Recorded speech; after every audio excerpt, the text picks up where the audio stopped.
Marcos capítulo de número 14, versículo 32 a seguir, diz assim: Então foram a um lugar chamado Getsêmani, e ali chegados disse Jesus a seus discípulos: Assentai-vos aqui enquanto eu vou orar. E levando consigo a Pedro, Tiago e João, começou a sentir-se tomado de pavor e de angústia. E lhes disse assim: A minha alma está profundamente triste até a morte. Ficai aqui e vigiai. E adiantando-se um pouco, prostrou-se em terra e orava para que, se possível fosse, aquela hora lhe fosse poupada. E dizia assim: Abba, Pai, tudo te é possível. Passa de mim este cálice, contudo não seja o que eu quero, e sim o que tu queres. Voltando, achou-os dormindo e disse a Pedro: Simão, tu dormes? Não pudestes vigiar nenhuma hora? Vigiai e orai, para que não entreis em tentação. O espírito na verdade está pronto, mas a carne é fraca. E retirando-se de novo, orou repetindo as mesmas palavras. E voltando, achou-os outra vez dormindo, porque os seus olhos estavam pesados e não sabiam o que lhe responder. E veio pela terceira vez e disse-lhes: Ainda dormis e repousais? Basta, chegou a hora. O Filho do Homem está sendo entregue nas mãos dos pecadores. Levantai-vos, vamos, eis que o traidor se aproxima. Feche a sua Bíblia, coloque no banco, coloque na cadeira. Pegue na mão da pessoa mais bonita do seu lado. Atravesse a faixa de Gaza. Pegue na mão dele, isso, pegue na mão dela. Aperte com carinho até ele falar aleluia. Pentecostal que não faz barulho está com defeito de fabricação, não é? Vamos orar. Senhor Jesus, eu te exalto, eu te glorifico. Te exalto porque o Senhor é rei.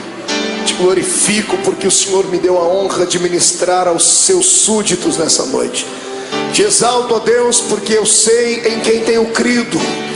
E te glorifico porque sei que o Senhor já está atento às nossas orações esta noite.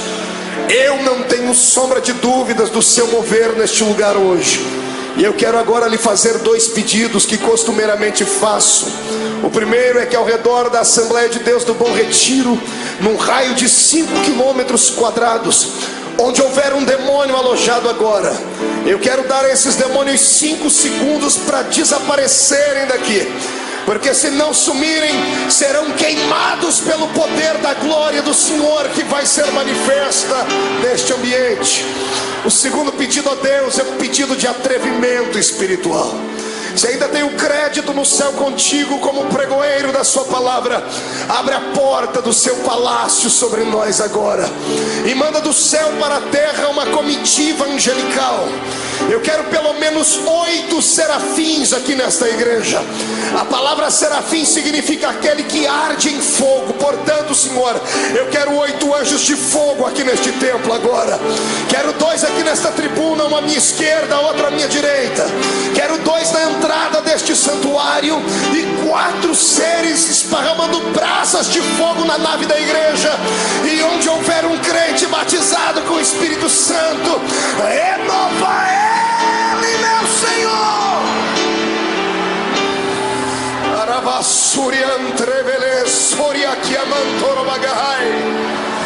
Deus, tu não precisa da ajuda do homem para nada. Tu és onipotente, Senhor. Então mostra a sua onipotência nesta noite. Abala os nossos corações com a sua unção.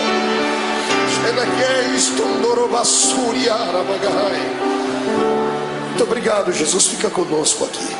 Amém e amém. Erga o dedo indicador para o céu comigo, o dedo de profeta. Aponte o dedo no nariz do seu irmão. Diga para ele: escute aqui. Se você não trouxe lenço, prepare a manga da camisa, a ponta da gravata, do vestido, o que for, porque hoje você vai se derreter na presença de Deus aqui. Quem crê nisso, dê um grito de glória a Deus. Aplausos a Jesus.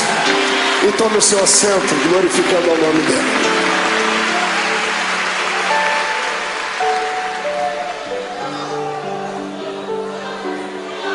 Aleluia. Oh glória. Terá la suria anderei chorogaba.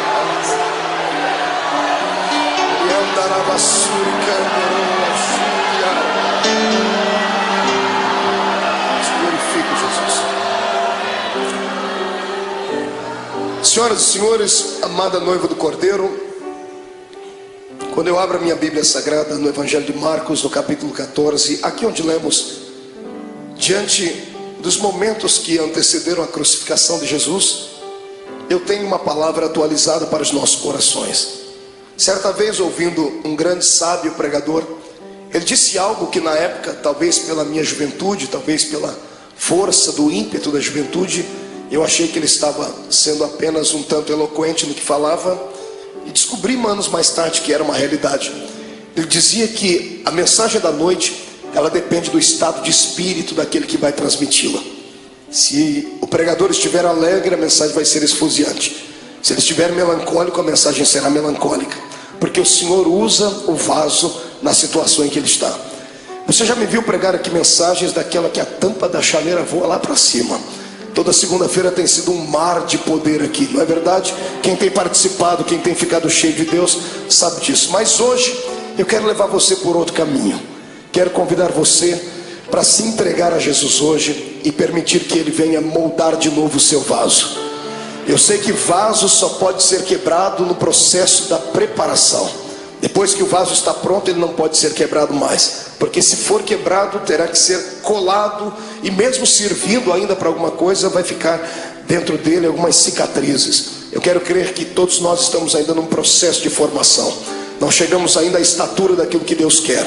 Então hoje o Senhor vai despedaçar o nosso vaso, e nós vamos sair daqui um pouquinho mais apaixonados pelo Cristo ao qual nós servimos. Amém? Então dê um grito de glória a Deus para estremecer o inferno inteiro. Viver não é fácil. Viver é uma aventura. O dom da vida não foi confiado a todo o grande universo. O dom da vida, a existência mais plena dela, o Senhor confiou apenas nós que somos seres humanos. Pastor, mas os animais não vivem, as plantas não vivem, vivem, mas o estado deles é vegetativo. Não tem alma, não tem espírito. Eles têm apenas um breve espaço de tempo e existem apenas para algumas finalidades. Somente o ser humano vive para a eternidade. Por isso que nós somos dotados de sentimentos. O que é um sentimento? O sentimento é aquele labirinto da nossa alma que às vezes nos faz saltar, nos faz sorrir, nos faz chorar. E quem é que nunca passou pelo vale da sombra da morte? E só há um remédio que pode trazer a cura para os nossos sentimentos: é a doce presença do Espírito Santo.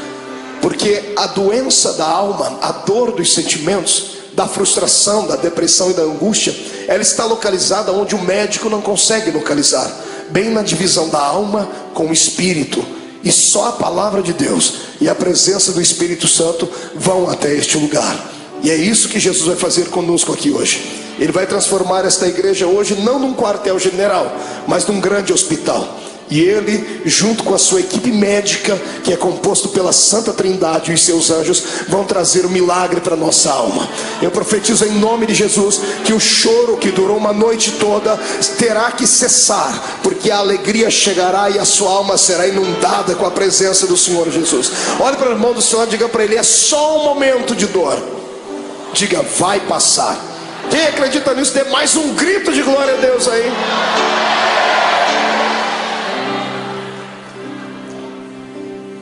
Quando eu olho para Jesus e fico às vezes tentando usar o meu raciocínio humano, por que é que ele veio?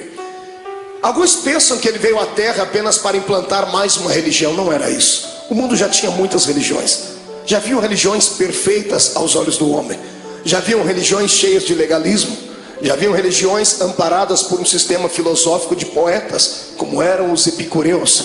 Amados, já havia muitas e muitas igrejas na época. Então a pergunta continua: por que é que Jesus veio à terra?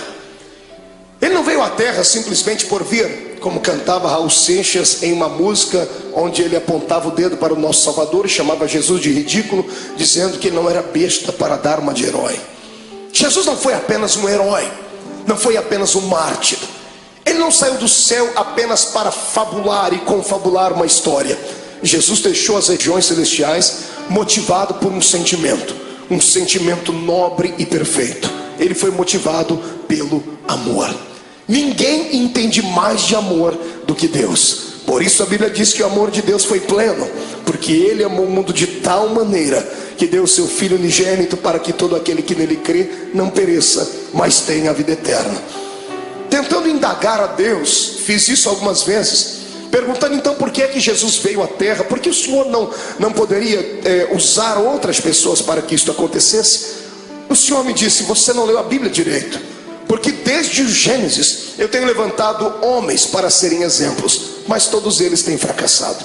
Os homens tentaram, sacerdotes tentaram, reis tentaram, profetas tentaram, mas não conseguiram vocacionar o coração do homem para servir a Deus. Era necessário um sacrifício de um animal anualmente, para que o perdão do pecado viesse sobre os seres humanos e eles não fossem condenados e não descessem à morte e estivessem aprisionados por Satanás. Desde o Gênesis até o começo do Novo Testamento, nós temos uma série de dimensões históricas onde Deus tentou confabular com o homem a sua história, ensinar a eles um pouquinho da sua graça, e os homens não pareciam entender.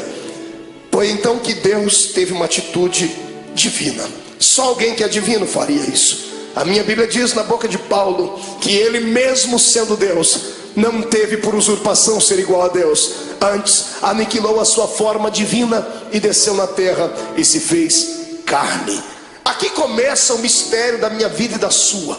Aqui começa uma das explicações para as grandes perguntas da vida, das crises existenciais, que nem Freud conseguiu explicar. Por que é que estamos aqui? Todos nós fazemos parte de um plano majestoso e maior, de um plano que não nasceu na mente de homens, nasceu na mente do Todo-Poderoso Deus. No meio do caminho houve percalços, houve bloqueios, e Deus então, para reconstruir a sua história, o seu plano original, Ele teve que sair do céu e vir ser um entre nós. A minha maior alegria como homem nesta terra, como pregador do Evangelho, não é ter viajado por mais de 40 países do mundo.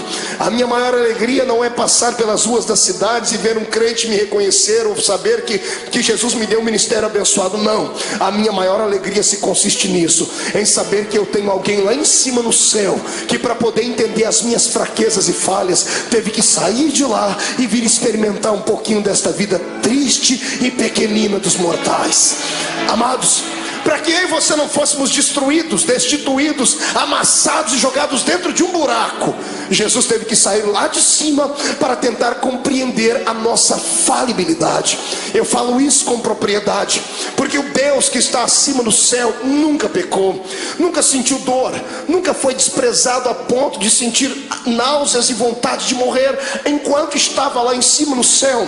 Eu penso que o próprio Deus falava com o Filho e com o Espírito Santo lá em cima, dizendo: por que será que esta raça humana não conseguem ser aquilo que eu quero que eles sejam? Se você pegar o Velho Testamento e ver o pensamento de Deus, se você torcer as páginas do Velho Testamento, vão sangrar, porque o Senhor havia ditado a sua lei. O homem que não pudesse caminhar junto com ele era logo destituído. O homem que não pudesse ser santo era logo morto. Veja o Deus do Velho Testamento trabalhando, abrindo a terra, engolindo homens. Por que é que Deus trazia morte e o terror sobre o seu povo?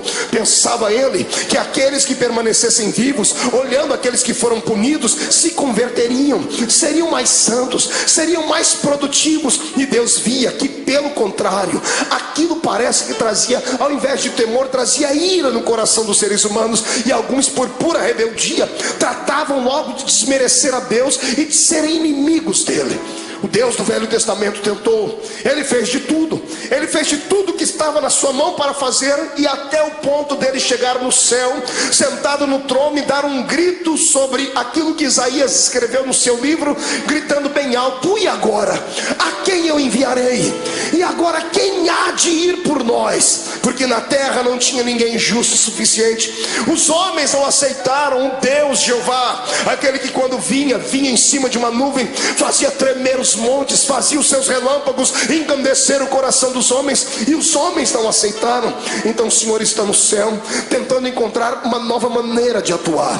E a maneira foi aquela mais talvez não pensada, mas que chegou a chocar o próprio Deus. O seu filho, sentado à sua direita, se levanta e diz: Pai, está chegando a hora então de nós tomarmos uma atitude divina. Está na hora de fazermos algo transcendental. Está na hora de eu deixar o meu trono e virar homem de carne e ser um como eles são, para eu poder entender o que eles passam, para eu poder saber o que é que leva esses seres humanos a chorar, a sentir dores. Por que é que eles têm tanta facilidade em se curvar diante dos problemas? Por que é que eles ficam deprimidos? E é isso que Jesus faz. A transferência do céu para a terra não foi apenas um ato da legalidade divina, foi um ato imortal de Deus. Deus se fez carne para vir aqui entender a minha vida e a sua vida. O que eu acho mais lindo é que Ele entendeu. Ele passou pelos mesmos vales que nós passamos, Ele passou pelas mesmas sombras que nós passamos, e o mais importante, Ele venceu. Ele deu para nós o exemplo dizendo: é possível passar pelo vale e se levantar lá na frente.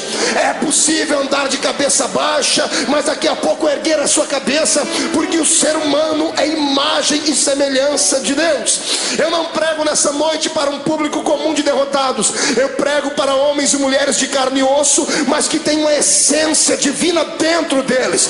Eu olho para fora e vejo a embalagem, mas o conteúdo desses que me ouvem é um conteúdo transcendental. O Deus eterno que criou o universo pela força do seu poder e pelo poder da sua palavra o sustenta, habita dentro desse homem e desta mulher que está aí do seu lado. Quem acredita nisso, erga a mão para cima e glorifique a Deus.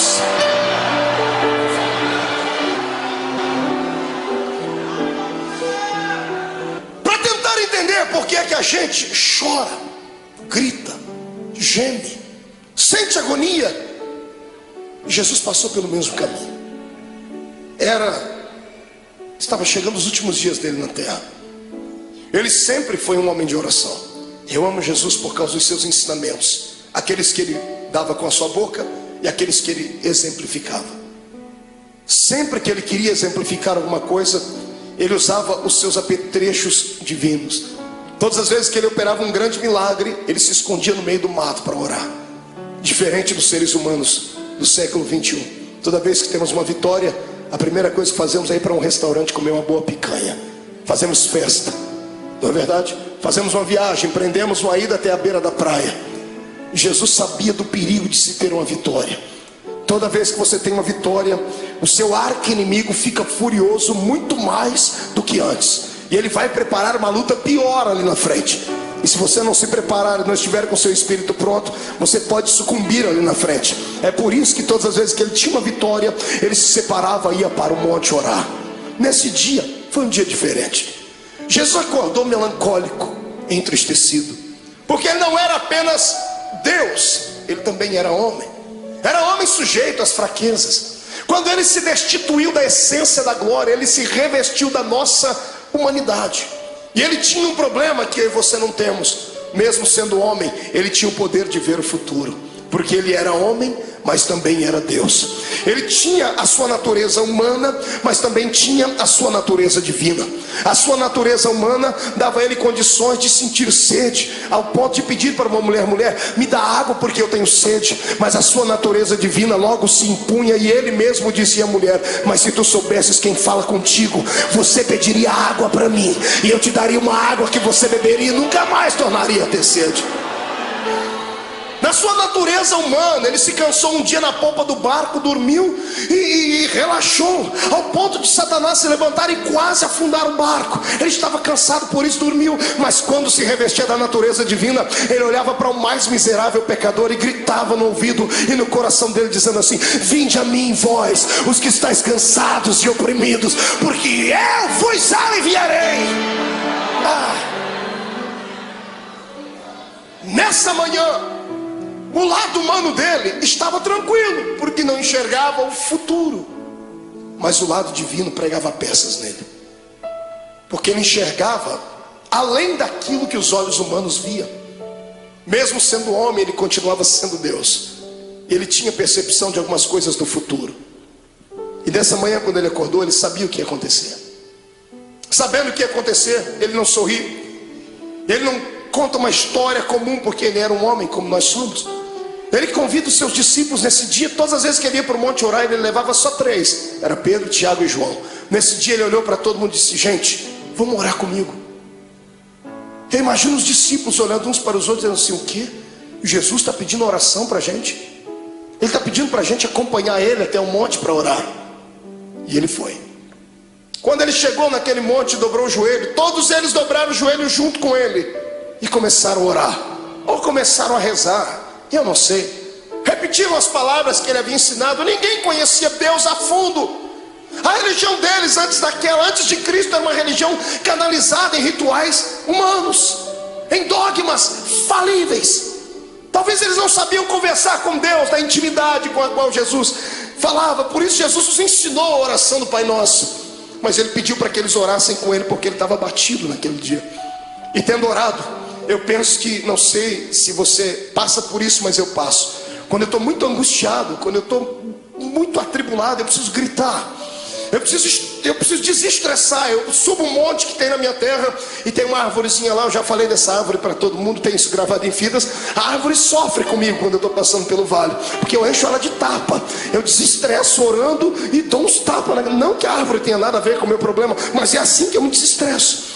Eu imagino Jesus nesse dia angustiado, atormentado, ele olhando para os seus discípulos, ele querendo orar, ele querendo falar tudo que estava dentro dele. Mas de repente ele olhava por cima dos ombros, ele via Tiago, Pedro, João, ele via André, ele via os outros, e ele viu quão pequeninos eles eram.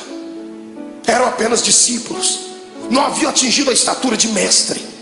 O discípulo tem muita facilidade de se escandalizar, tem muita facilidade de ficar pequenino diante de situações difíceis. E eu imagino Jesus dizendo para si mesmo: se eu falar o que eu preciso, eles vão desanimar, eu tenho que demonstrar fortaleza para eles. E Jesus não aguentando mais, ele precisava orar. Ele levanta a cabeça, levanta da oração, deixa todo mundo orando. Ele pega 3 entre os 11 que foram, porque Judas não foi com ele esse dia, Judas ficou, tinha só 11 com ele. Ele levanta e chama os 3 mais chegados dele. Ele bate o nome de Pedro, Tiago e João, disse: meninos, vamos orar comigo. E para eles ele conta o que está acontecendo. A minha alma está angustiada. Você consegue ouvir isso da boca do seu Deus? Ou você acha que isso é um privilégio só seu? De sentir dores, de chegar em dias dentro da sua casa que dá vontade de morrer, dá vontade de entrar dentro do quarto e fazer uma besteira?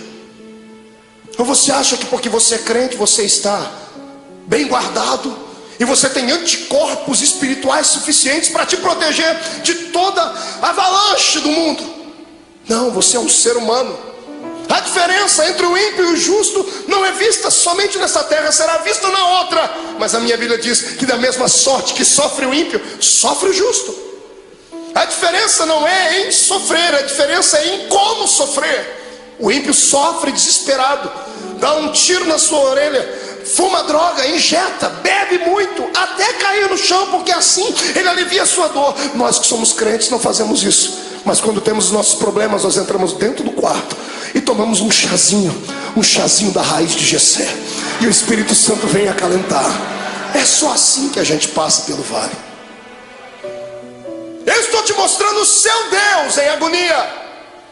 É bonito falar do Jesus andando em cima das águas, é lindo falar sobre ele multiplicando os pães, é poderoso falar sobre ele se transcendendo no Monte Tabor diante dos seus discípulos e falando com Moisés e Elias. É lindo ver o nosso Senhor abrir os olhos dos cegos e dizer ao morto de 4 dias: sai para fora. Mas eu quero ver se há beleza em ver o seu Deus dizendo assim: eu estou sentindo pavor, eu estou angustiado, eu preciso de amigos íntimos. Jesus está aqui dando um exemplo para nós. Quando passarmos pelo vale, precisamos ter alguém do nosso lado, precisamos de amigos. O que vale na nossa fé cristã é isso, que nós temos pessoas que nunca vimos antes, mas depois de 5 minutos de conversar já chamamos ela de irmão. Eu sei que tem muitos aqui que são colegas, mas existem alguns amigos, poucos, mas são. Quando você passar pelo vale da sua alma, não passe sozinho, não faça besteira. Peça para Jesus preparar alguém para que você possa desabafar, contar os seus problemas. Peça para Ele colocar uma pessoa certa, não um traíra, não uma pessoa que vai abusar depois do seu problema e lhe chantagear. Peça para Ele preparar alguém que tenha o mesmo espírito que você tenha e que te ame não pelo que você é, não pelo que você tem, mas por aquilo que Deus te fez. Jesus pega os seus melhores amigos e sobe com eles um pouquinho, diz assim: eu estou angustiado. E eles estão orando, e Jesus começa a orar, e ele começa a tremer, porque os olhos dele visualizavam aquilo que os olhos naturais não viam. De repente ele levanta e deixa os três e diz assim: gente, ora por mim, porque eu vou entrar aqui no meio desse mato agora, que eu vou rasgar minha alma. Eu imagino Pedro, Tiago e João olhando um para a cara do outro, dizendo assim: esse não é o nosso Cristo. Cadê o homem de Fortaleza que pega o chicote, espanca os homens que estão na beira do templo? Ele está melancólico, ele está entristecido, ele está fragilizado. Pedro, Tiago e João enxergam isso nele. E eu imagino eles olhando a figura de Jesus entrando dentro do horto, dentro do jardim, dentro do Getsemane. Interessante, era profético. A palavra Getsemane significa prensa do óleo. E ele, oliveira verdadeira, estava indo lá para ser prensado, para que o óleo do seu espírito viesse sobre a terra. Ele foi moído para que nós pudéssemos ser reconstruídos. Ele chorou naquele dia para que nós pudéssemos sorrir hoje aqui. Ele sentiu dores naquele dia para que as nossas dores fossem aliviadas. E é por isso que eu te convido agora a dar um belo glória a Deus, porque Ele merece tudo isso.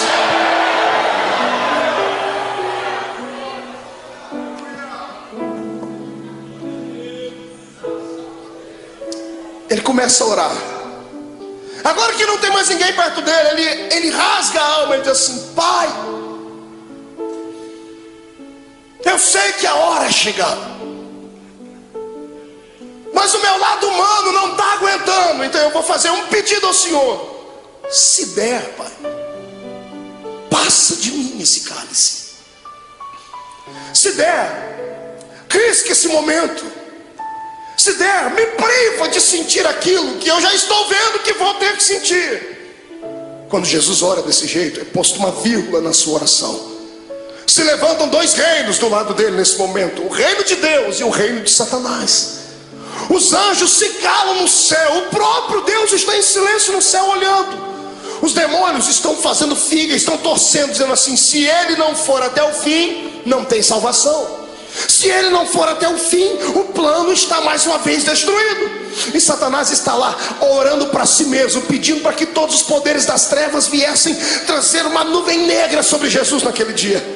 E quando Jesus diz: Pai, se for possível, passa de mim esse momento, esse era o lado humano. O lado divino dele sobrepõe. E ele abre os olhos. E se como homem ele enxergava apenas o jardim naquela noite, se como homem ele enxergava apenas as árvores, o céu que devia estar escuro e o vento soprando, se como homem ele enxergava apenas pedras e relva, como Deus ele enxergou além de tudo aquilo. Ele enxergou além das pedras, além da relva. Ele enxergou além do tempo. Ele enxergou além dos séculos. Ele enxergou além do espaço. E sabe o que ele viu? Você.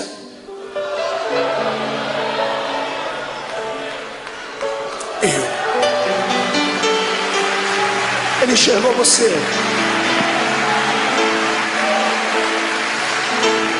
Sabe como ele te enxergou? Não como um super-homem ou uma mulher maravilha, bem trajado dentro da religião, cheio de poderes, de status, não. Ele enxergou você sofrendo no seu quarto. Ele enxergou você chorando pelas ruas de São Paulo, desempregado. Ele enxergou você no momento em que as pessoas mais te atormentaram, que os seus inimigos lhe perseguiram. Ele enxergou a sua alma rasgada e você gritando e sentindo dores. E ele sabia que você não ia conseguir passar pelo jardim do Getsemane. Ele sabia que você ia tentar correr de lá. Então ele entrou no meio e disse assim: Pai, já que eles não vão dar conta de ir, eu vou no lugar deles. Ele se levanta e diz: todavia seja feita a sua vontade.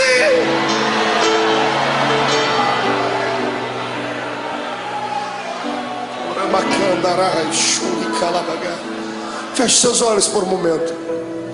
Eu sinto que a noite deste dia vai ser diferente. Não sou só eu que estou passando pelo vale, estou sentindo dores. O Senhor está me dizendo que tem pessoas que entraram aqui gemendo hoje.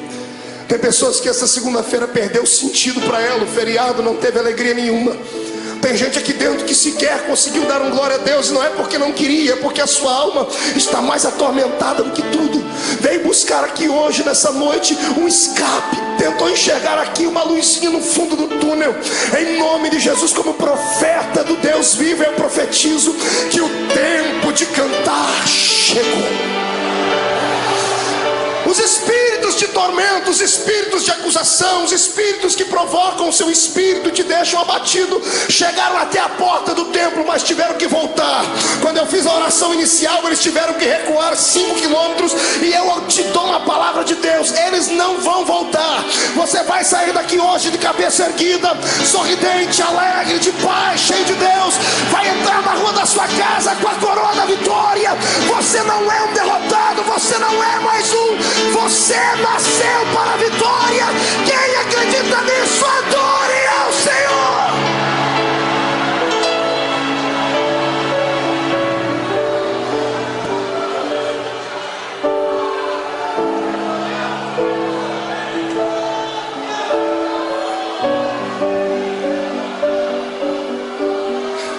Então eu vou lhe convidar hoje aqui, irmão. Rasga a alma, filho.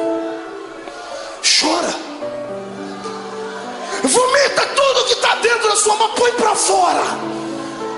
Porque você não é um super-homem. Não se autoflagele. Eu sei que você hoje orou como Paulo: Senhor, o que eu quero fazer sempre eu não faço, o que eu não quero eu estou sempre fazendo. Senhor, eu tenho um espinho na carne. É como se o mensageiro do diabo viesse, me esbofeteasse e me jogasse no chão.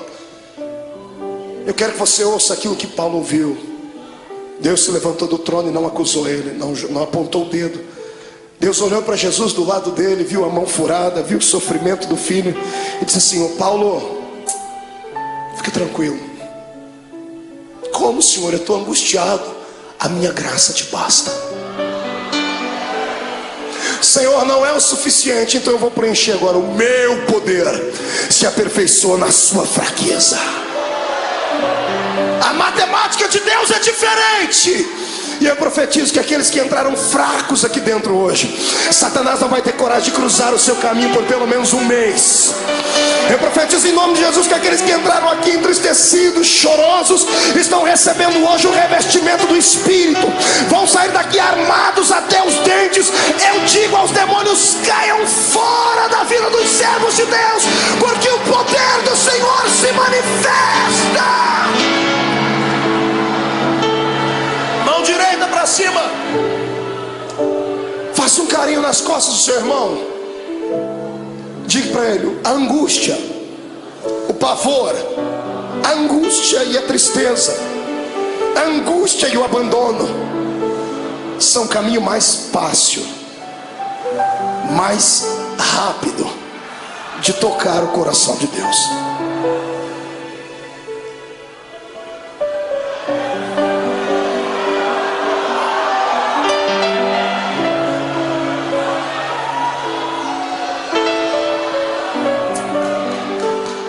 Era a adversidade. Meu sogro me ensinou uma frase que ele deve ter ouvido em algum lugar, eu já citei ela algumas vezes: que não há bem que sempre dure, e também não há mal que nunca acabe. Tudo na vida tem um ponto de equilíbrio.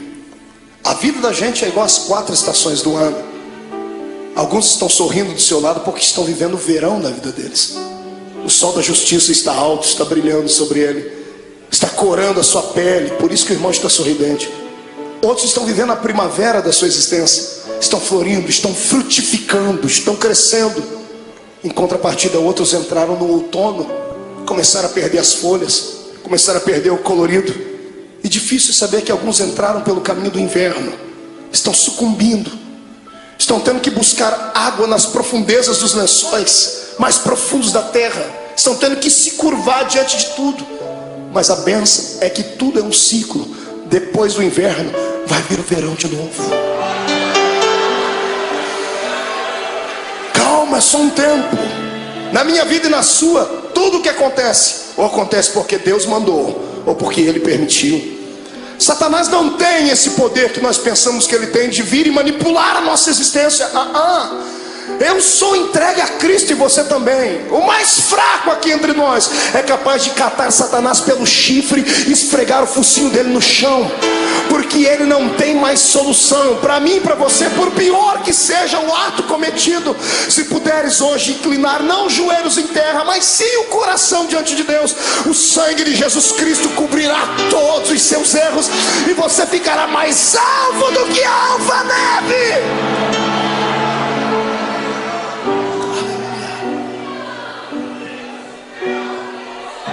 Mas escute, o que é para você passar, ninguém vai passar no seu lugar. E tem épocas da vida que a gente tem que passar sozinhos. Tem vale que não tem amigo íntimo, ninguém.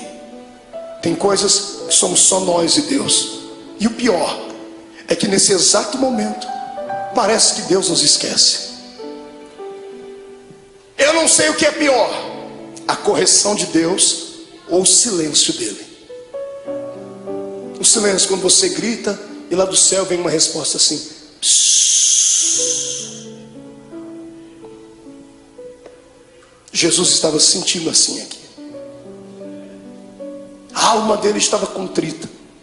Ele chegou no ápice da vida de um ser humano. Ele levanta daquele horto tremendo, suando sangue. Eu fui estudar isso à luz da ciência. A ciência diz que é raro, mas é possível. Por que é que uma pessoa chega a transpirar sangue? A ciência diz que quando a pessoa está passando por uma agonia muito grande, o seu metabolismo fica todo alterado. 3 coisas podem acontecer. Primeiro, ela pode sofrer um infarto no miocárdio, porque a adrenalina correndo pelo seu corpo, o coração não dá conta de bombear tanto sangue e pode explodir. Segundo, quando a etapa do coração é vencida, as veias do cérebro não suportam, a pessoa pode sofrer um derrame. Terceiro, quando é vencida a etapa do coração e da mente, aí os poros se dilatam e o sangue que está sob pressão dentro do corpo, ele sai pela pele. Como Jesus não podia morrer de ataque cardíaco, nem podia morrer de derrame cerebral, porque a cruz estava preparada, o sangue dele saiu pela testa, pelos poros.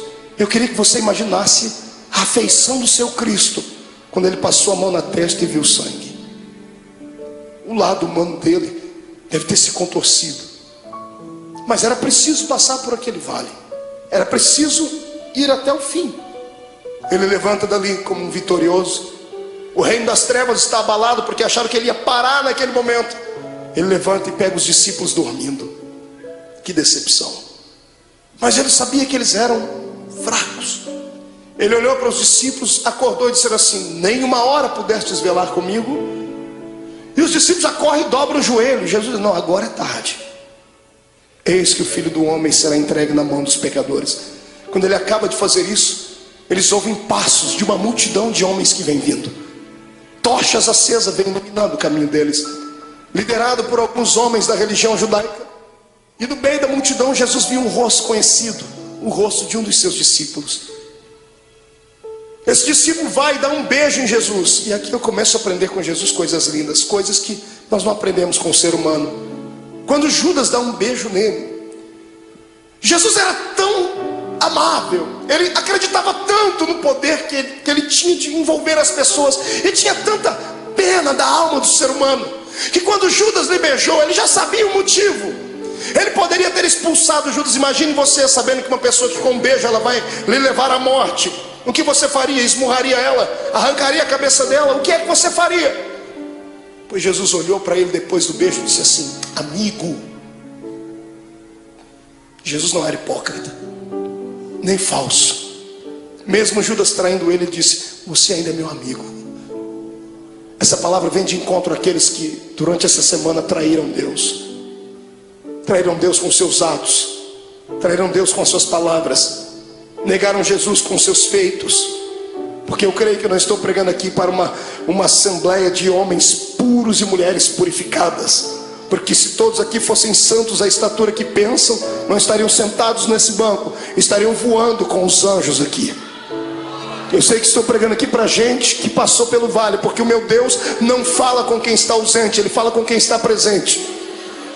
Mas Jesus manda dizer que Ele está apaixonado pela sua fé, está apaixonado pela sua coragem.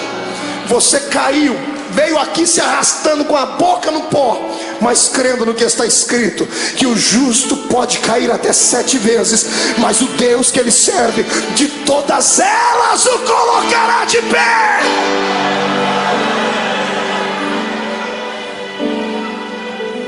Você continua sendo amigo de Deus.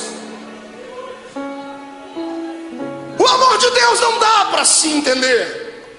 O amor de Deus tem que ser aceito. Não fomos nós que o escolhemos, foi Ele quem nos escolheu.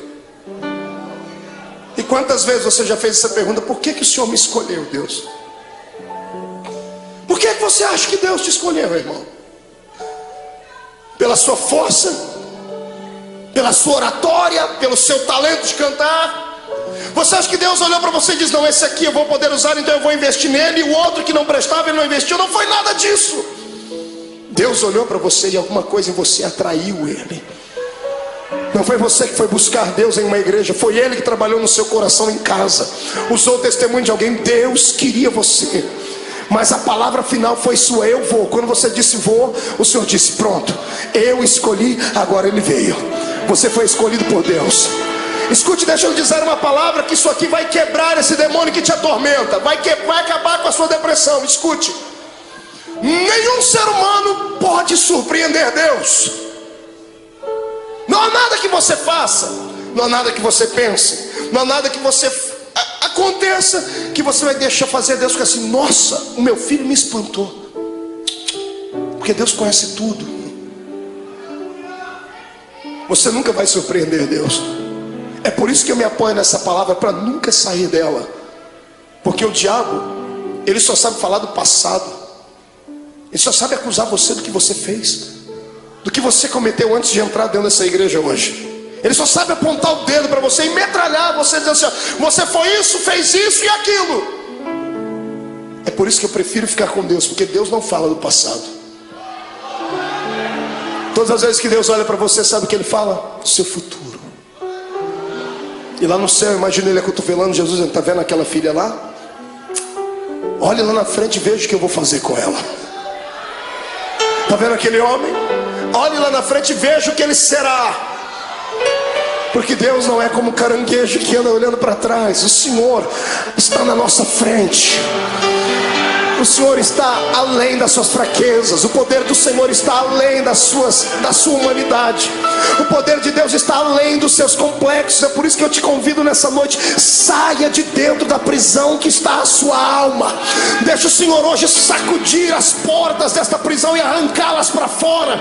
Deixa Deus mostrar para você que mesmo amarrado em um tronco, com os pés amarrados, todo ensanguentado, você ainda tem um cântico nos seus lábios, tem uma arma atômica nos seus lábios.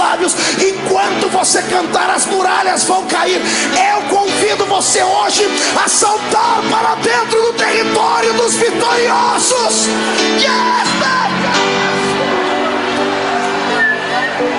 Adore o seu Deus.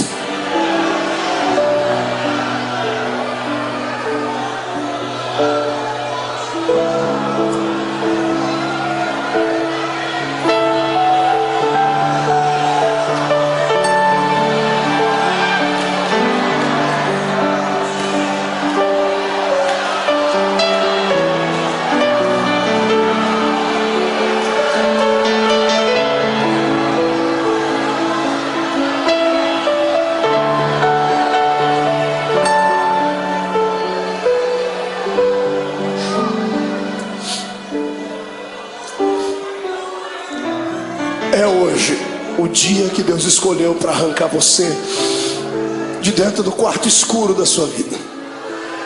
Os espectros do passado que te sondam, os demônios que encontraram uma brecha, vão ter que serem rápidos para saírem, porque se não saírem serão destruídos. Eu vejo a força de Deus chegando para dentro de você. Eu vejo o Espírito Santo sentado nas asas do vento, trazendo em ambas as suas mãos brasa de fogo para purificar o seu pecado. e na mão direita dele uma unção de gozo para te fazer saltar pelo menos uma semana inteira. Em nome de Jesus Cristo, hoje é o dia da independência da sua alma. O Senhor te fará saltar muralhas. Quem acredita nisso, tire o pé do chão para adorar.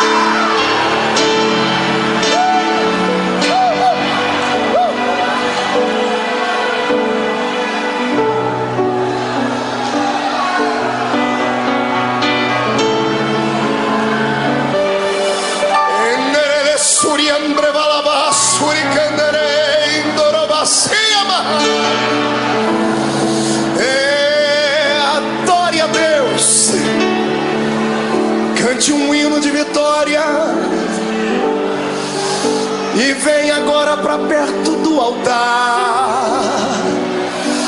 Curve o seu coração, porque Deus de pé está. A Assembleia de Deus do Bom Retiro nessa noite será impactada aqui, porque é um Deus lá em cima que olhou para mim e olhou para ti. Venha do céu agora a sua unção e encha os meus irmãos. Receba em nome de Jesus Cristo agora.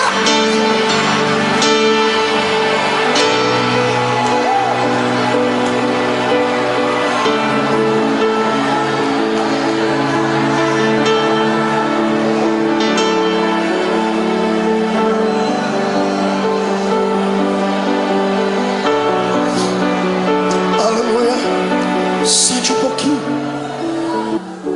Olhe para cá.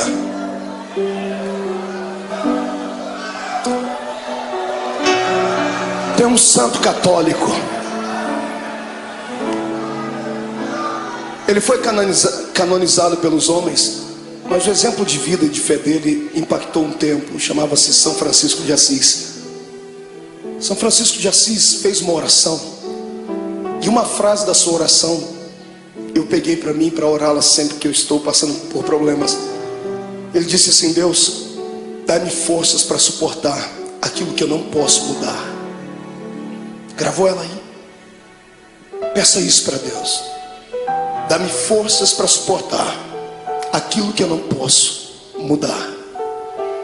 Tem coisas na vida que não dá para mudar. O filho que foi embora não volta mais. A doença que dizimou parte do corpo não tem como retroceder. O abandono, a tristeza, muitas vezes não tem como retroceder. Então peça para Deus te dar força para suportar. O que importa é em como enfrentar esse dia de dificuldade.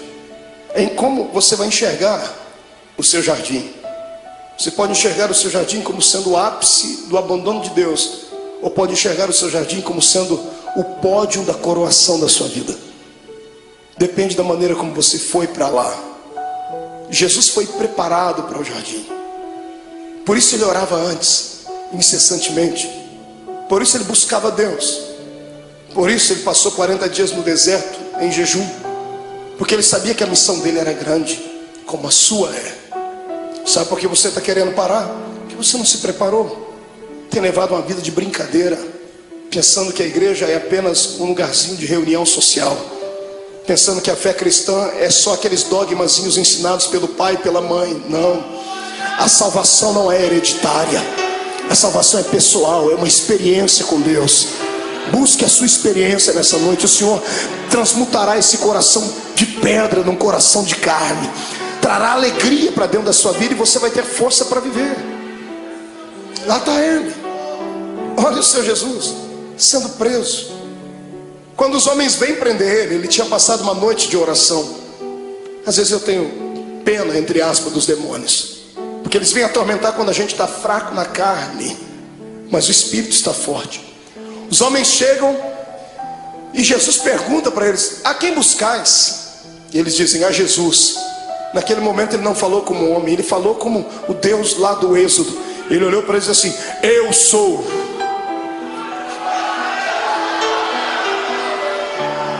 Por um pouco aqueles homens não morreram fulminados, porque quando ele liberou a sua palavra, rema, eu sou, eles caíram no chão. qualquer preso sairia correndo, qualquer pessoa condenada sairia correndo, qualquer covarde sairia correndo. E eu não duvido que os discípulos iam pegar na mão dele: Jesus, aproveita o momento e foge. E ao invés de ele ir para a direção contrária, ele vai e ajuda as pessoas a ficar de pé. Você consegue imaginar Jesus pegando na mão de Malco? Malco foi o soldado que arrancou a orelha dele. Fica de pé, Malco. Jesus olhando para o Judas: Judas, filho, fica de pé. Imagina ele falando: I'm sorry, desculpe.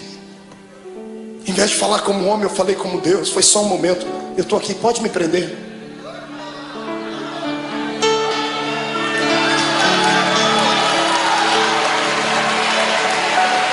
Me prenda. Eu imagino que os próprios soldados que foram prender Jesus se assustaram. O quê? Me prenda, eu estou preparado. O que eu estou fazendo agora vai trazer uma mudança no planeta Terra. O momento de sofrimento agora trará algo na eternidade jamais visto, nunca visto. Se o grão de trigo não morrer, ele vai viver para sempre na solidão. Mas quando ele morre, ele gera outros. Precisam de um cordeiro? Eis-me aqui, vamos lá. Eles podem não amar-me suficiente, podem não ter orado comigo à noite, podem ter me negado, podem ter me vendido, mas eu os amo. Aleluia. O amor de Deus é o amor ágape. Você já conhece isso, é cartilha dos crentes. Amor eros, amor filos e o amor ágape. Amor eros é de homem para uma mulher, o amor filos é de mãe para filho, filho para pai. O amor ágape é o amor de Deus, é o amor puro, é o amor que se ama sem esperar nada em troca. É o amor que Paulo falou lá na sua epístola aos Coríntios 13, é o amor que tudo suporta.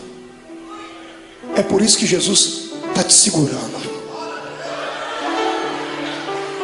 Aleluia. Eu dizia a um amigo hoje que eu descobri depois de muito tempo por que é que o ser humano não deve pecar. O ser humano não deve pecar simplesmente porque existem leis na Bíblia dizendo que ele não deve pecar. Deus não odeia você porque você peca. Deus não quer te destruir quando você erra, não é isso. É que Deus é Pai. E Deus sabe que todas as vezes que você peca e erra, você se arrebenta.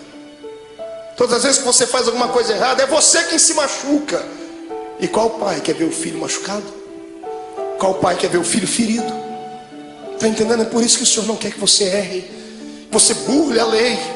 Porque tudo que Ele estabeleceu são princípios, e tudo que foge dos princípios te machuca. Olha para você agora sofrendo por causa desse adultério. Olha você sofrendo aí dentro, as mágoas, tristes, desejando uma pessoa que não é sua e não pode ficar com ela, não tem jeito. Olha vocês sofrendo porque pegou aquilo que não era seu. Olha aí você sofrendo porque passou por cima de tudo aquilo que Deus tinha para você. Olha você angustiado. É isso que te tira da igreja. Não é a perseguição do pastor, não é a palavra pesada do outro, não é. São aquilo que nós infringimos na lei de Deus. E Jesus me disse ao meu ouvido enquanto eu estava de joelho ali: tem muita gente que quer se afastar da igreja, filho.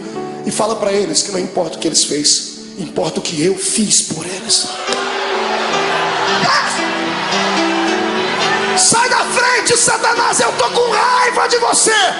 Eu tenho certeza que nesta noite os planos de Satanás mais uma vez caíram por terra, porque o Senhor te ama e ponto final. Quem é amado por Deus adore a Ele.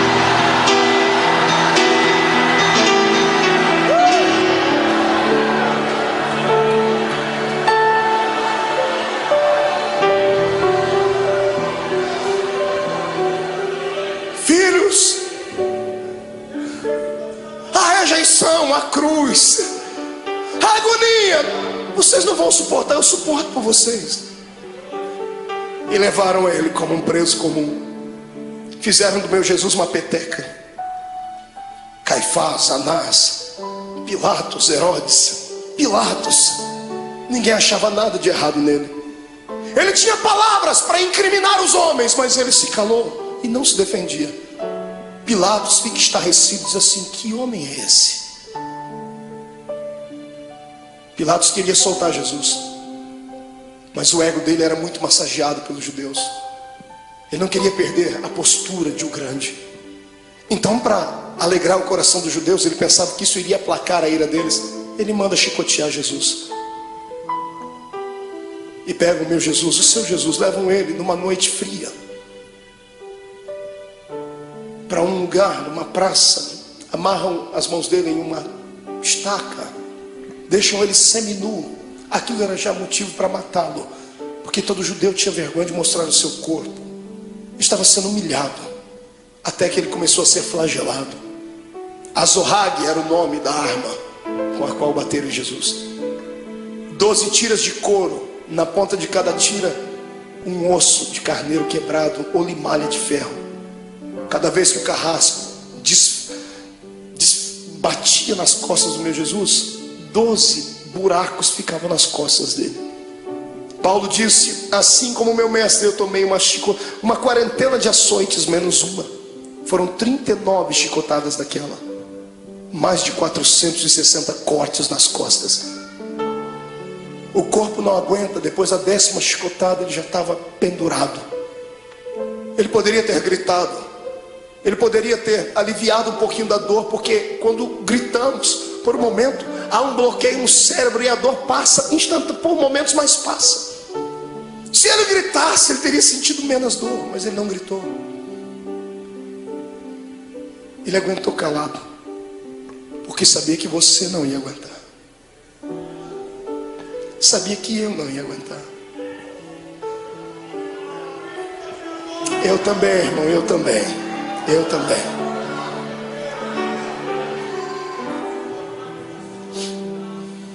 Quando tiram Jesus da estaca, ele está semi-morto, caído no chão. Alguém embrulha o corpo dele num pano, pensando fazer o bem, estavam fazendo o mal. Jogam ele dentro de uma cova, dentro de uma cela fria, úmida, fétida. No outro dia de manhãzinha, Pilatos já havia se reunido com algumas pessoas. O povo não havia quem acalmasse o povo. O povo quer a morte dele. Pilatos se levantou e chamou a multidão e disse assim: olha, hoje é um dia especial. Hoje eu tenho direito e posso liberar o perdão para um preso.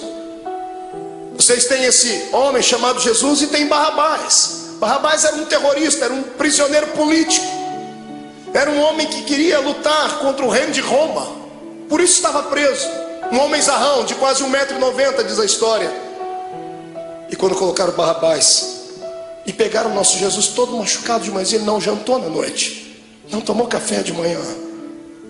Ele estava fragilizado, com o corpo tremendo, perdeu muito sangue na noite. As pessoas olham para os dois e, pagos por dinheiro, gritam: solte Barrabás. Pilatos não entende o que a multidão está falando. Ele vai, lava as suas mãos, diz assim: bom, que caia sobre a cabeça de vocês o sangue desse homem. Os soldados ficaram possessos por demônios. Agarram o meu Jesus e o seu, e o pano que estava coberto sobre o corpo de Jesus havia colado nas feridas que estavam nas costas dele. 400 cortes abertos, o pano colou a noite toda ali. Um soldado arranca aquele pano com força, abrindo todas as feridas de uma só vez. Ele deve ter soltado um gemido muito forte. Para brincar com ele, porque alguém dizia que ele era o rei, fizeram uma coroa de espinhos. Cada espinho tinha pelo menos 9 a 10 centímetros de comprimento. Espinhos que eram capazes de perfurar uma madeira. E colocaram na cabeça do nosso Jesus. Colocaram uma capa vermelha sobre ele, bateram com uma cana na cabeça dele para que a coroa fincasse mais ainda. E alguém dizia: tu não és o rei? Eis aí a tua coroa. Pegam o patíbulo da cruz, a haste onde os braços dele foram presos e fixos, colocam nos ombros dele e ele sobe a via da crucificação. A cruz não podia ser posta inteira nos ombros de um preso, porque ela pesava quase 140, 150 quilos. Ninguém daria conta de levar.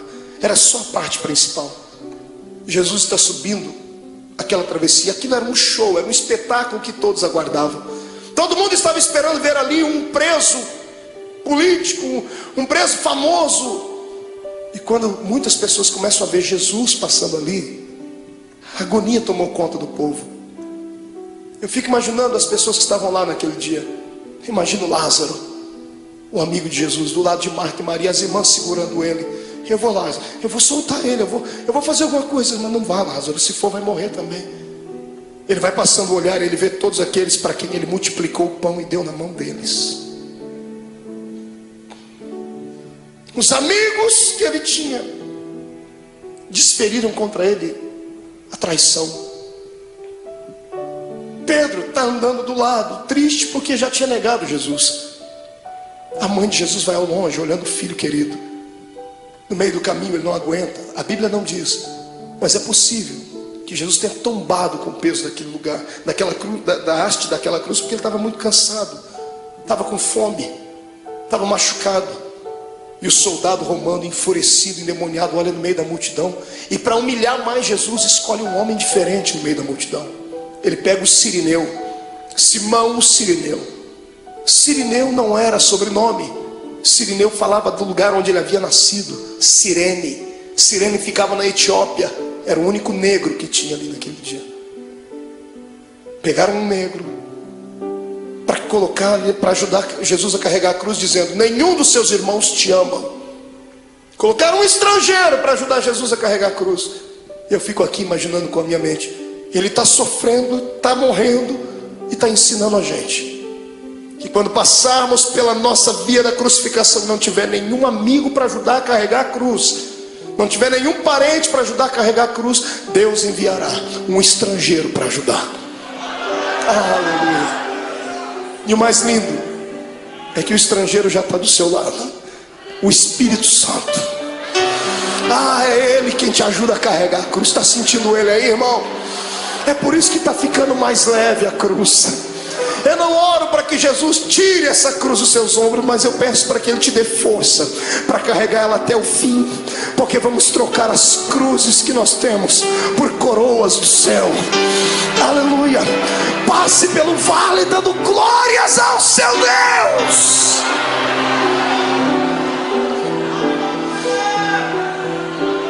Sobe comigo. Vem no Gólgota comigo. Ele está subindo, a multidão está indo atrás, os soldados estão gritando. Quando chegam lá em cima no Gólgota, tiram a haste que estava sobre os ombros de Jesus e pegam a haste maior e pregam lá. Então sim, uma cruz. Pegam Jesus e vão crucificá-lo. A história diz que a cruz era feita 5 dias antes da crucificação. Era feita sob medida. Por quê? Por causa do tamanho e o peso do preso. Era feita sob medida porque antes de pregarem o preso já havia um lugar próprio para cravar o prego. Já fazia um buraco na cruz para que facilitasse a entrada do prego. Então quando vão pregar o nosso Jesus, problema, a cruz não era dele, era sua, era minha, era do infeliz, do Barrabás. E os pecados de Barrabás, os meus e os seus, eram muito maiores do que tudo já imaginado. Os pecados da humanidade inteira. Quando pregam a primeira mão, facilitou a entrada do prego.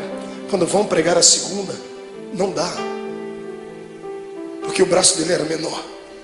Então eles esticam Jesus. O salmista disse que esticaram o nosso mestre ao ponto de quase desconjuntar os ossos. Os ossos não podiam ser quebrados, mas desconjuntados. Quando esticam Jesus, ele sente dores inimagináveis. Pregam a mão dele, o suplício maior vem na sequência, porque a mão ainda tem muita carne. Como é que se prega o pé? Não pregaram 2 pés de uma vez porque não tinha prego que suportasse. Pregaram primeiro o primeiro pé. Pregos de 17 centímetros, golpe desferido em cima do osso ou entre as juntas dos pés. Quando o primeiro prego entra e crava o pé do meu Jesus naquela cruz, ele deve ter se contorcido, um desejo de gritar, mas era tudo que Satanás queria ouvir, fraqueza. E ele engolia seco, porque por dentro ele dizia para si mesmo: já vai acabar, não vai demorar muito, eles não vão suportar isso, então eu suporto por eles. Pegam o segundo pé e outro prego, pregam o segundo pé em cima do primeiro. Então temos 2 pregos segurando os pés dele na cruz. Quando os soldados levantam a cruz, o buraco no Gólgota está feito. Levantam a cruz e era um preso. Você já viu algum policial tratar bem um preso? Abrir a porta do camburão e dizer assim: entra por favor, querido. Ninguém disse: olha, vamos colocar a cruz com cuidado. Quando eles levantam a cruz e soltam dentro daquele buraco, soltam com todo o peso do corpo dele. Quando a cruz bate dentro do buraco do Gólgota, o corpo de Jesus pende para frente. Ele fica preso pelos pregos das mãos e dos pés, e o corpo pende para frente. Os seus ossos comprimem o seu pulmão e ele não consegue respirar. Ele sabia mais do que ninguém que carne sufocada, Deus não aceitava o sacrifício dela. Então ele arruma força onde não tem, ele segura nos pregos, ele firma os pés e traz o corpo para trás, num esforço quase que sobre-humano, sentindo dores que você jamais sonhou. E quando ele encosta na cruz, ele respira um pouquinho só aliviado. E então ele começa a ficar tonto. Estava fraco do dia anterior. As moscas começam a visitar o corpo de Jesus. Se você já fez serviço militar, você sabe o que eu estou falando. Quando você está diante de todo o esquadrão e um maioral está passando perto de você, você não pode nem se mexer. Posição de sentido. Os mosquitos voam em volta do nariz, dá vontade de colocar a mão, mas não pode. Jesus estava ali, ensanguentado, suado, sentindo dores. As moscas estão voando sobre ele e ele não tem força nem para expulsá-las. Do lado dele é posto um bandido e do outro também. Quando ele olha para os 2 bandidos, eu penso que ele intercede pela alma deles. O da esquerda fica endemoniado. O diabo entra dentro do corpo dele e ele olha para Jesus e diz assim: oh, você não é o Deus, você não é o Cristo, você não é o Todo-Poderoso? Sai da cruz e tira a gente daqui, rapaz. Imagina a tristeza com que isso chegou no ouvido de Jesus. Pensa, você está morrendo por ele e ele está debochando de você. A dor daquilo deve ter sido maior do que a dor dos pregos, maior do que a dor do chicote, porque a dor do desprezo é maior do que tudo. Deus olhou do céu e disse: não, meu filho não vai ficar assim. Espírito Santo entra no coração daquele bandido da direita. Vamos fazer um equilíbrio. O da direita fica cheio do Espírito Santo. Pregado na cruz, grita para o outro: pare de atormentar ele. Esse homem não fez nada, a gente está aqui porque merece, ele não. O da direita estica o pescoço, porque Pilatos deu um presente para Jesus. Mandou colocar uma insígnia em cima da cruz: Rei dos Judeus. O preso estica o pescoço, e quando ele lê em cima da cruz Rei dos Judeus, ele abaixa a cabeça e sussurra: o Rei, Rei, ó Rei. Imagino Jesus levantando a cabeça, sentindo dor, dizendo: está falando comigo, rapaz? Estou. O Rei, lembra de mim quando entrar no seu reino. Aleluia. Eu imagino Jesus dizendo, eu penso, conjecturo: o que, filho? Lembra de mim quando entrar no seu reino. Eu acredito que você é rei. Lembra de mim. Eu imagino Jesus dando um sorriso no meio do sangue, no meio da dor, e dizendo para si mesmo: valeu. Pelo menos um acreditou. Jesus olha para ele, antes dele desfalecer, e diz: moço, ainda hoje você vai cortar as faixas, vamos inaugurar o paraíso juntos. Eu e você, ainda hoje estarás comigo no paraíso.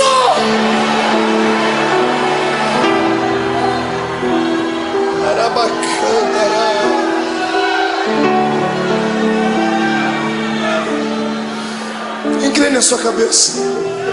Derramado em meu coração, não sei como agradecer-te o que tu tens feito a mim. Eu só posso dar-te agora a minha canção. Quem pode cantar comigo?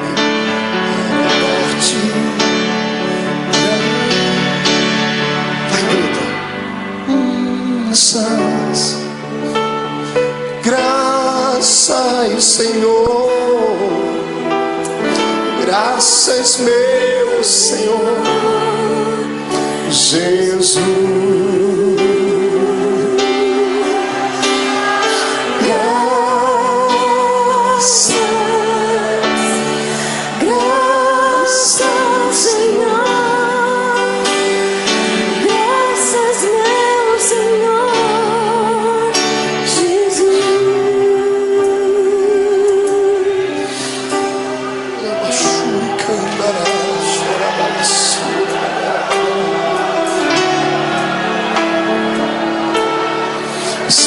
Diante do seu Deus, crente.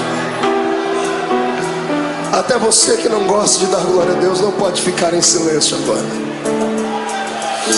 Até você que não gosta de dar barulhos tem que gritar agora.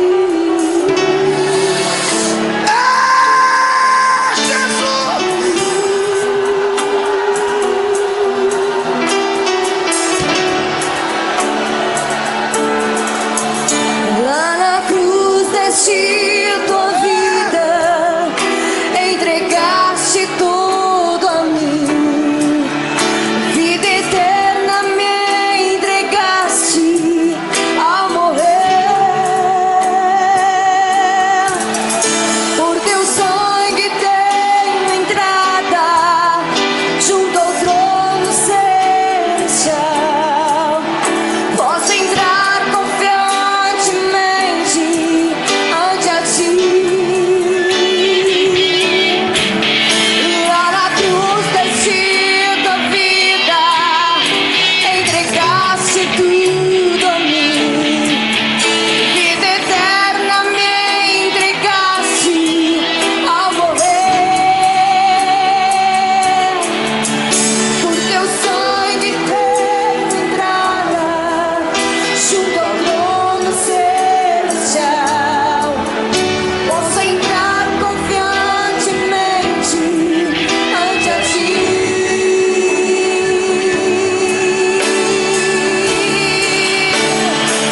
Para dar-te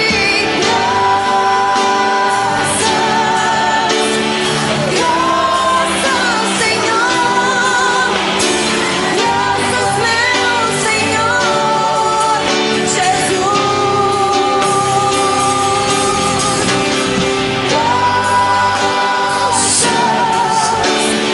Graças, Senhor, Graças, meu Senhor Jesus. Calamantro balabassura, irei xuriandarabagai. Todo crente batizado com o Espírito Santo seja renovado. Todo crente que está envolvido pelo poder do sangue de Jesus Cristo seja renovado. Quem nunca orou em línguas, que seja batizado agora. Que este lugar comece a flamejar.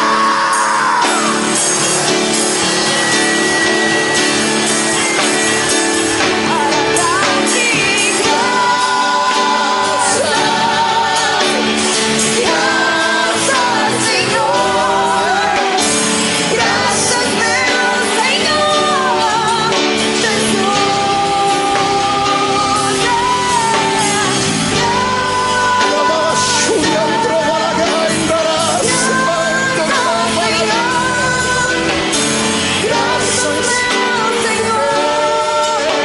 graças, meu Senhor Segura um pouquinho de pé. Pegue na mão do seu irmão. Oh Deus.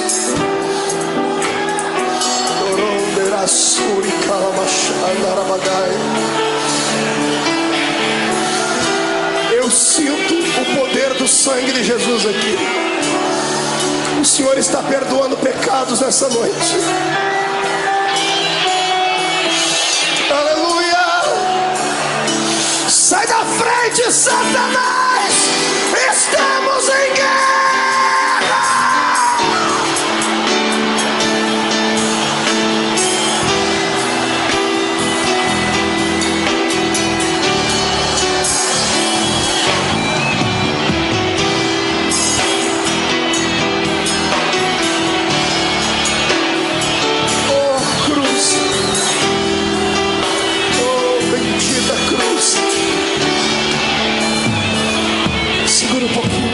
Pegue na mão do seu irmão.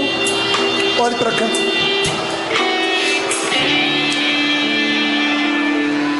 A agonia dele continuava. Chegou uma hora que ele olhou para o céu. Como homem, ele enxergava só as nuvens, o sol. Mas de repente, como Deus, ele olha para o céu e ele não vê nuvens. Ele olha para o céu e não vê pássaros. Ele vê o trono, Rubens. Quando ele vê o trono, ele vê o pai dele. Só que o pai dele está de costa. O pai virou as costas para ele. E no momento de dor, de muita agonia, ele disse: "Ô pai, por que tu me abandonou?" Quantas vezes você já falou isso, crente? Deus entende quando você diz isso, porque Jesus passou por isso. Não é que Deus estivesse feliz com o sofrimento do filho. Se Deus continuasse olhando, ele ia arrancar Jesus daquela cruz, Joel. E se ele arrancasse Jesus da cruz antes dele morrer, Deus ficaria derrotado. Deus poderia ter destruído a terra,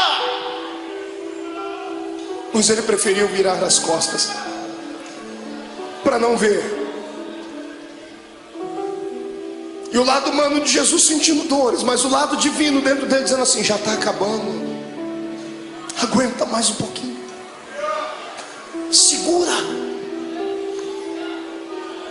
A morte está lá com as garras da mente de Jesus, tentando arrancar o espírito dele, e ela não consegue, porque ele não tinha pecado. A morte estava inofensiva. Ela era acostumada a carregar para dentro do inferno pecadores. Mas como arrancar da terra um homem que nunca pecou? Eu imagino a morte dizendo: desse eu não dou conta. Eu imagino Jesus levantando o rosto para cima e dizendo assim: eu vou te ajudar, a morte. Onde está o teu aguilhão, a morte? Onde está o teu poder que não consegue levar um homem fragilizado uma noite inteira? Eu te ajudo. Quem diz que a morte matou Jesus não sabe da verdade. A morte não matou Jesus, foi Jesus que se entregou para ela. Você é muito fraca, morte, então eu vou te ajudar. Eu me rendo, eu entrego meu espírito, consumado está.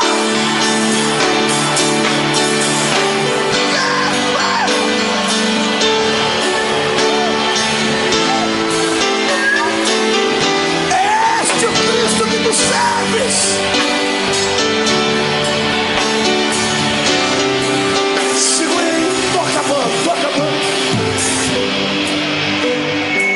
Escute.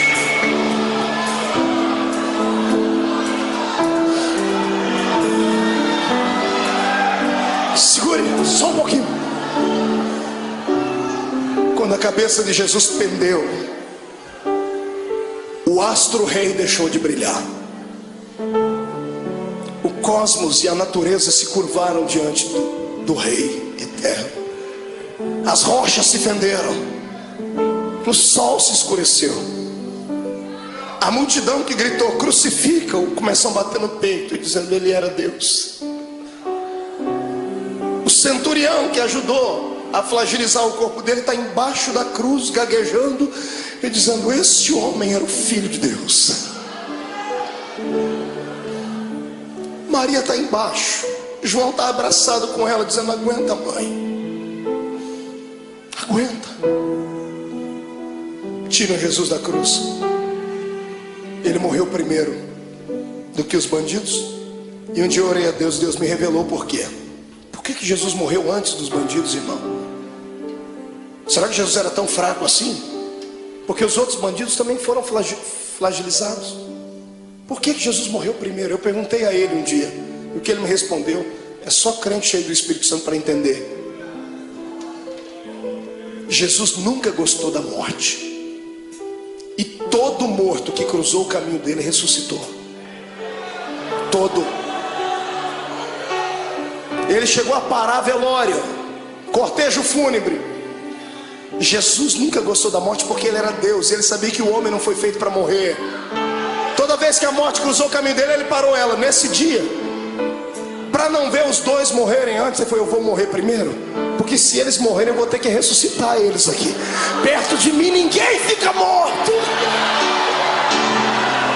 Aleluia.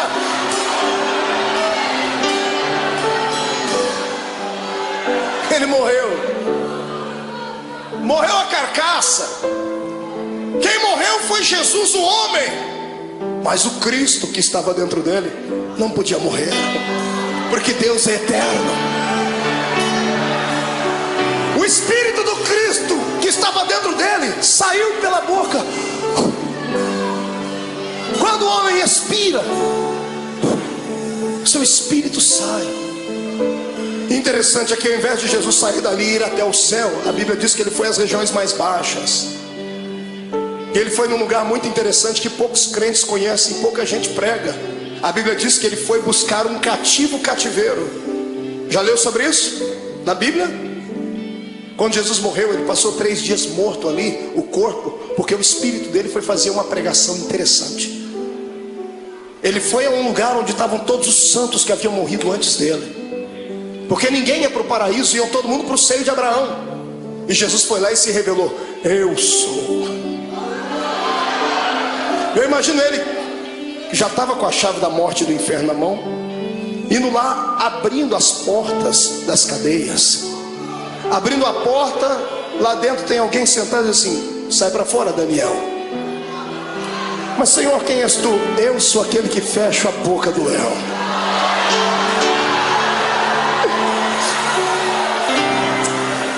Sai para fora, Jeremias. Quem é o Senhor? Eu sou o oleiro e você continua sendo vaso.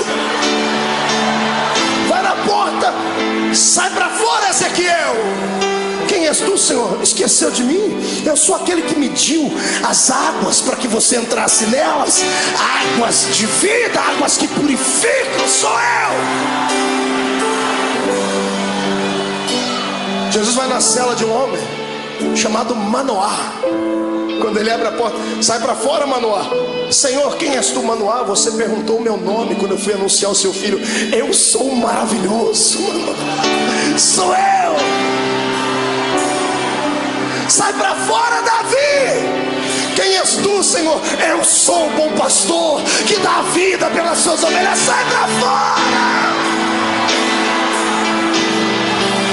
Sai para fora, Ananias, Misael e Azarias. Senhor, quem és tu? Eu sou o 4º homem da fornalha de fogo. Sai para fora.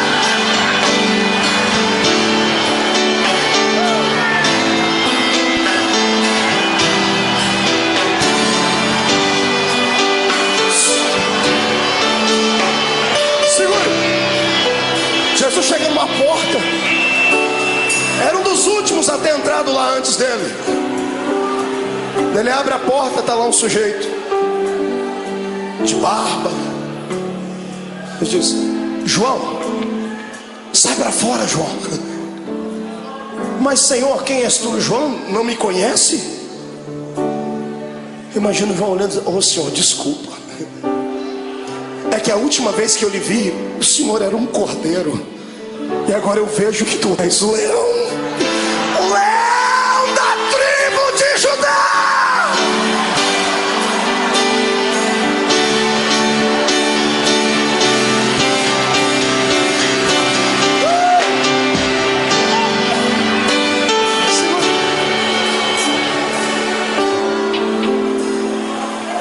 Momentos antes disso acontecer, Jesus fez uma visitinha lá na casa do diabo. Está todo mundo chorando aqui em cima, na terra, e tem um monte de demônio fazendo festa no inferno. A morte e o diabo dançando catira e forró. Os demônios cantando, é festa. Jesus morreu. Quando Jesus morreu, eles esperavam que ia cair uma pedra em cima da cabeça deles. Quando Jesus expirou, eles: ai, mas não aconteceu nada, então vencemos. Passaram a noite toda fazendo festa lá no antro do inferno. Foi num belo dia, os demônios todos deitados, cansados, dormindo. Eu imagino. a escuridão do inferno começa a receber luz. Ele vem, e não vem andando, vem flutuando dentro daquele lugar.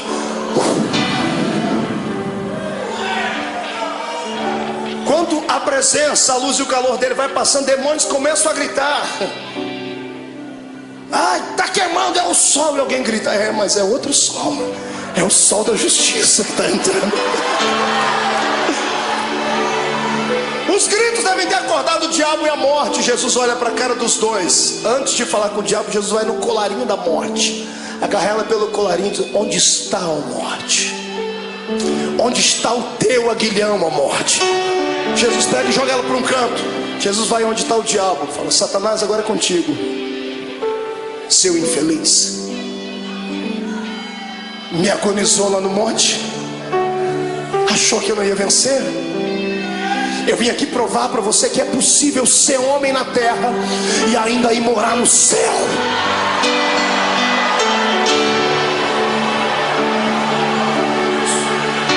Eu imagino o diabo com as duas mãos aqui, ó. Imagina Jesus: o que você está fazendo, ô cão? Não, é que aquela historinha lá de Gênesis 3:15, né? A semente da mulher vai esmagar a minha cabeça. Imagina Jesus dizendo: não, fica tranquilo, eu poderia fazer isso agora, mas não vou fazer. Não, o senhor é bonzinho, obrigado. Sou bonzinho? Me dê a chave da morte do inferno aqui. E Jesus vai saindo, eu imagino. E o diabo: mas e a cabeça e o pé, como é que fica? Calma, eu vou dar uma trégua por alguns momentos, porque mesmo eu podendo esmagar a sua cabeça, eu não vou fazer isso agora, porque eu seria egoísta. Eu vou repartir isso com muita gente ainda. Eu imagino Jesus apontando o dedo dele: fica assim por enquanto, mas em breve, o Deus de paz esmagará Satanás embaixo dos nossos pés.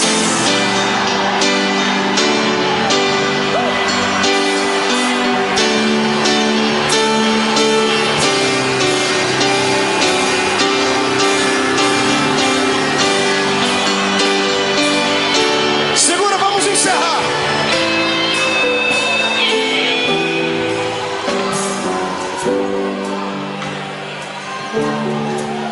Três dias depois,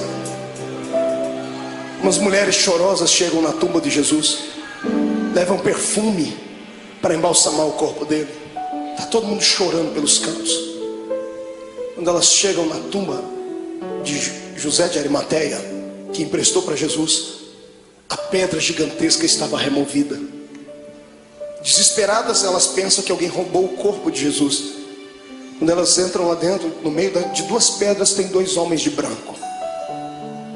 Os homens estão sorrindo, um sorriso angelical. Um dia nós vamos vê-los. E as mulheres perguntam: onde puseram o nosso mestre? E os homens dão um grito para elas: mulheres, por que procurais entre os mortos aquele que vive? Ele não está mais aqui, ele já ressuscitou.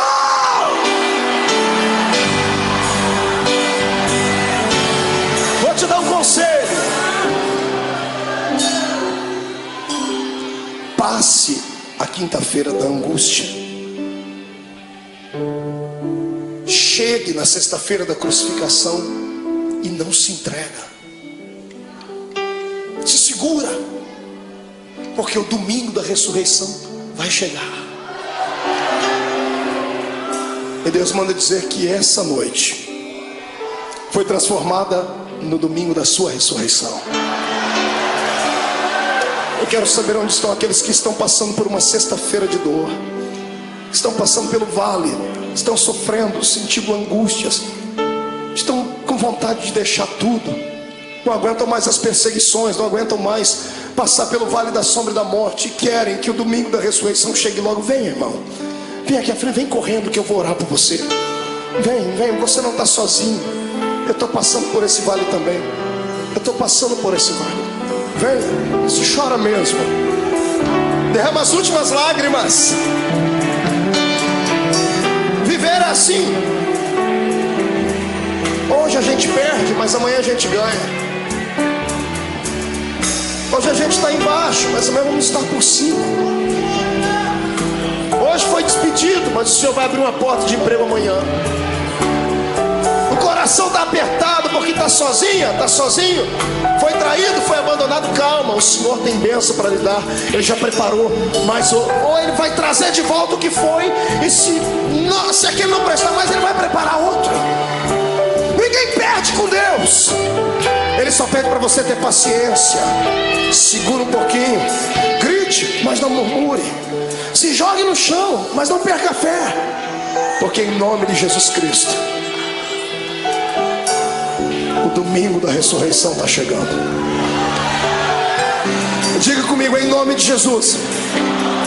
Toda angústia, toda dor, todo sofrimento, tudo aquilo que me atrapalha de servir a Deus, toda frustração, todo sentimento de abandono, eu ordeno, venha para a palma da minha mão.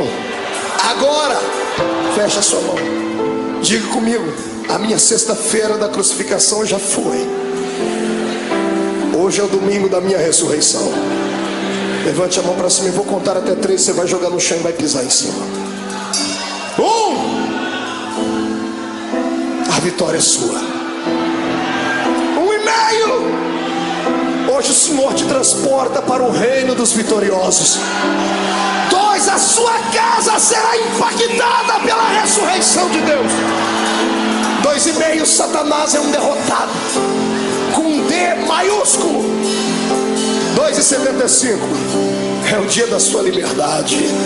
3. Jogue no chão, piso em cima.